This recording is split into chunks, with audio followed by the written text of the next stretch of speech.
We are here to take a Skype interview of Mr. Arshad Khan, the director of the documentary Abu, which had got a Multidimension Jury Prize in the South Asian Film Festival in Paris, FFAST. So now we are over to Arshad. Hello Arshad, how are you? Hi, I'm well, thank you. How are you? Yeah, I'm fine, I'm great. So it's Thank you like, so much for the acknowledgement and the prize. yeah, Means a thank you. lot to me. We are honored because it was a wonderful documentary. All of us had really enjoyed it here in Paris. So first of all, I would like to congratulate you because it was like for the success of your documentary, Thank you and so much. it was premiered in Los Angeles Film Festival, right? That's right. Okay, and also I think BFI London and then in Paris, and it traveled quite a lot of festivals, and it Yeah, was it's yeah, traveled the world, and it's been an absolutely amazing journey for the film, yeah. and also it was in India in many festivals. It was in Okay. Dharamshala, Okay. and it was in Kolkata, Mumbai, Kerala. Okay. Did very well. Great. Congratulations for that. And it was also released in Canada, right? In theaters? Yes, it was in the cinemas in Canada, and it Okay. was in film festivals here as well. Okay. So can you tell me how was the feedback like in the theaters in Canada and also in the festivals? Oh, it's been really amazing. I've been really humbled because people have a lot of love for the film. Abu is a very personal film about my complex relationship with my very devout Muslim father. And so people have been relating to it very deeply as a father-son story, as a India-Pakistan story, as a migration story.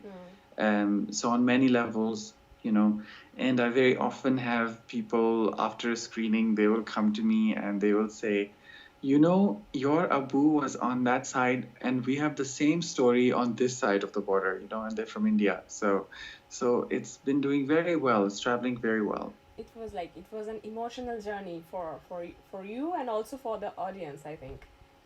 Yes, Yeah. yes. It's a very emotional film. I realize that, but it's a film about reconciliation, and reconciliation is difficult, Yeah. and it is my attempt. So it's not just a film about reconciliation between father and son, but it's also about reconciliation between East and West, India and Pakistan, LGBTQI and others, and Muslims and others. Yeah, true. So now coming to the narration of your documentary, as we have seen,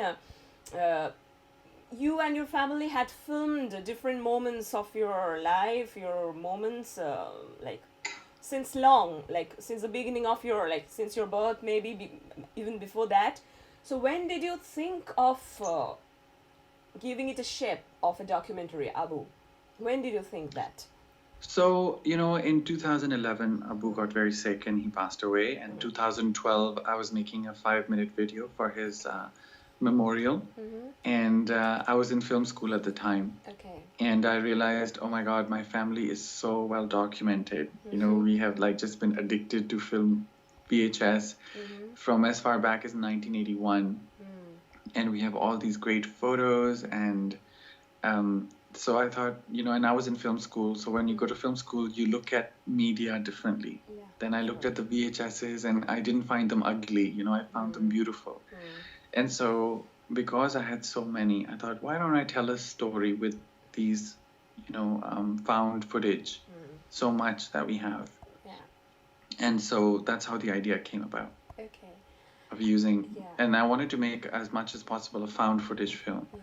So it has a lot of VHS, flip cam, cell phone footage and all that, and then where I couldn't use it, I used the help of animation and Bollywood and Hollywood clips, and then I shot some new footage as well. Yeah. When I could. Well, yeah. Actually, I had a question, like making this, putting all this stuff together, because all of us have a tendency of capturing some of our moments of our childhood, etc. But what is the most interesting thing in your documentary that you and your family had done it in such an extensive way, uh, it's quite a huge, like normally we don't do like that, we do in some bits and pieces, but when you have like started to gather all the footages, like how did you get all those stuff, like it was well documented, well maintained and well kept, like how did it happen? I just wanted to know. I think my father, Abu, Yeah. really, he was an orphan, right? Okay. When the partition happened, he came from India to Pakistan. And then when he had a family, he really wanted to hold on to it and hold on to the memories. So he cared about memories. And then in the 60s, there was a flood in, the storage area where they had kept their, all their, everything, all their stuff. And because they were moving, my father was in the army, so he was being posted around the country, and there was a flood, and they lost a lot of images, and a lot of, like, 80% of all the negatives and photos were lost, and they were very devastated, my parents. And so then they decided that they were going to make sure that that doesn't happen again. And so when we came to Canada, my father bought all these VHS, PAL tapes, and converted them, digitized them to NTSC. So that was also a way, even though VHS is a very bad medium because it loses its sharpness, and it's every time you have a generation, like every time you record, it loses a generation, like a 10% or whatever of the quality. So it's not like digital transfer, So we did, lose that. Unfortunately, at that time, you couldn't digitize, and I lost all the PAL tapes. I don't know where they went. They accidentally got thrown out, or I don't know what happened with them. Okay. But it's wonderful to get all the footage and do it so meticulously and put it all together in this way. But that's my editor, right? I mean, I had a really good editor, and who went through everything with me, and it was a real challenge to edit this film, because I'm making a found footage film. So that has its own challenges. Okay.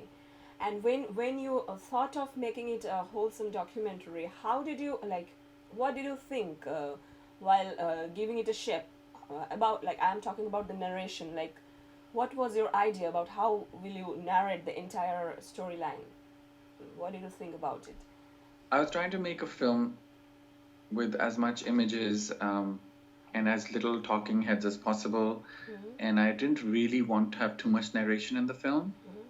But because the film is complex and I'm packing so many issues in it, and I'm using a timeline already, working with timelines, so I had to use narration in order for the film to make sense. Yes. If I didn't use narration, the film would have been less accessible. So that's why I decided I was going to use narration. Yeah. Actually, it was more like a fiction. When we were going through the documentary, it was more like a fiction to us. It was not looking like a documentary. So sometimes thank you. Yeah. Thank you. Sometimes it happens, like our real life becomes more of a fiction than a documentation or than a real life. Sometimes it happens. So what is your take on this subject? Do you also think that it was like a fiction, your whole journey, your life, your parents' migration? Well, the fact is that I actually, my training is in fiction as a filmmaker. So I did give the doc a very fictional treatment. Okay. So it is true. I did do, setup and payoff. So I have created a film that is very, has a very fictional treatment. So that's a very good observation that you made. And also, the documentary, any kind of film is